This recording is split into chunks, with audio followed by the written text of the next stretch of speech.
हज़रत इब्राहीम बिन अदहम रज़ियल्लाहु ताला अन्हु के पास एक शख्स आया। उसने कहा कि हज़रत कोई ऐसा तरीक़ा बताइए कि मैं बुरे काम भी करता रहूं और अल्लाह के नज़दीक मेरी गिरफ्त भी ना हो। तो हज़रत इब्राहीम बिन अदहम रज़ियल्लाहु ताला अन्हु ने फरमाया कि 5 बातें हैं, मैं तुझे बताता हूँ, उन पर अगर तूने अमल कर लिया तो जो चाहे करता रहना, तेरी गिरफ्त नहीं होगी। फरमाया वो 5 बातें कौन सी हैं? तो आपने कहा कि अगर तू गुनाह करे तो अल्लाह का दिया हुआ रिस्क मत खाना।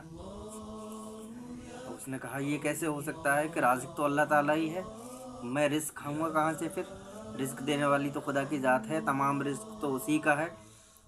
तो कहा तो फिर ये कैसे मुमकिन हो सकता है तू रिस्क भी खुदा का खाए और फिर उसकी नाफरमानी भी करे? कहा दूसरी बात ये है कि जब भी तू गुनाह करे तो उसकी मिल्कियत से बाहर जाके करना, यानी उसकी बनाई हुई दुनिया में मत करना, उसकी मिल्कियत से बाहर जाकर गुनाह करना। अब तो वो बड़ा हैरान हुआ, बोला भाई मैं जाऊंगा कहाँ? तमाम दुनिया तो उसी की बनाई हुई है, तमाम मिल्कियत उसी की है, मैं कहाँ जाके गुनाह करूँगा? तो कहा ये कैसे मुमकिन है कि तू रिस्क भी उसी का खाएगा और उसी की मिल्कियत में गुनाह भी करेगा?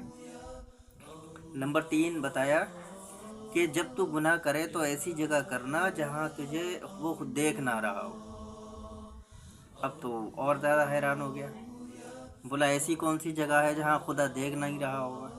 खुदा तो हर जगह देख रहा है। तो कहा कि उसी का रिस्क खाएगा, उसी की मिल्कियत में गुनाह करेगा और उसी के सामने करेगा। बता कितनी गलत बात है। नंबर 4 कहा कि जब मलकुल मौत तेरी रूह कब्ज़ करने आए तो उनसे कहना कि अभी ठहर जाओ ज़रा, अभी थोड़ी देर रुक जाओ, मुझे तौबा कर लेने दो।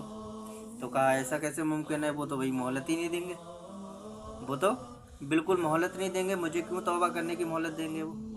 तो कहा अब ये बता कि तेरे इख्तियार में ये भी नहीं है। कहा 5वीं बात ये है कि जब फरिश्ते तुझे जहन्नम की तरफ ले जाने लगे तो उनसे कहना नहीं मुझे नहीं जाना है, मैं नहीं जाऊंगा। तो बोला यार वो तो ज़बरदस्ती डाल देंगे, मैं क्या कर सकता हूँ? तो कहा अब तू खुद सोच कि उसी का रिस्क खाएगा, उसी के मुल्क में रहेगा और उसी के सामने गुनाह करेगा और मौत फरिश्तों से भी तू मोहलत नहीं ले सकता, और जब फरिश्ते तुझे जहन्नम में ले जाएंगे तो तब भी तेरा कोई इख्तियार नहीं है। अब तो बता किस बेस पे गुनाह कर सकता है? अब बता कहाँ तक मुमकिन है तू गुनाह करे? तो उसने जब ये बातें सुनी तो सच्चे दिल से ताइब हुआ और उसने तौबा की। तो हमें और आपको चाहिए देखना चाहिए कि हम उसी का रिस्क खा रहे हैं, उसी की मिल्कियत में रह रहे हैं और उसी के सामने हर वक्त वो तो हमें देख ही रहा है ना। हम दुनिया वालों से तो छिप सकते हैं लेकिन खुदा से थोड़ी ना छिप सकते हैं, और खुदा तो हमें हर जगह देख रहा है, हर हाल में देख रहा है। और न मलकुल मौत भी कोई मोहलत नहीं देंगे कि भाई हम अगर कहें कि भाई हमें तौबा कर लेने दो, हाँ तो वक्त फिक्स हो गया, फिर कोई तौबा नहीं किसी तरीके की। हमें और आपको चाहिए कि बंदे के इख्तियार में कुछ नहीं है, सब कुछ रब के इख्तियार में है। फिर न जाने क्यों बंदा यही कहता पड़ता है कि मैं हूँ, मैं ऐसा हूँ, मैं ऐसा कर दूँगा, मैं ऐसा करूँगा।